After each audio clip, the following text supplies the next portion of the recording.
Hi friends, welcome to BBN study and research centre.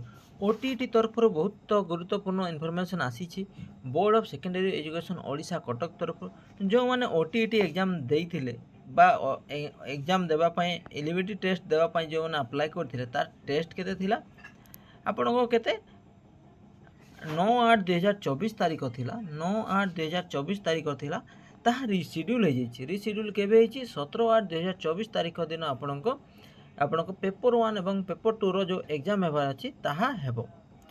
तापरे जो government job related video पाइबा को चाहते विभिन्न गवर्नमेंट जॉब रिलेटेड ओडिशा रो टोटल ऑल इंडिया रो जोटा आपण ओडिशा कैंडिडेट बा पिला माने अप्लाई करि परिबे ताहा ताहा बा अप्लाई करि परिबे से विषय रे जदि जानिबा को चाहते ताहले निश्चित चैनल को सब्सक्राइब करंतु एवं विभिन्न गवर्नमेंट जॉब रिलेटेड वीडियो पाइबा हेले एही चैनल को सब्सक्राइब करि रखंतु। Thank you.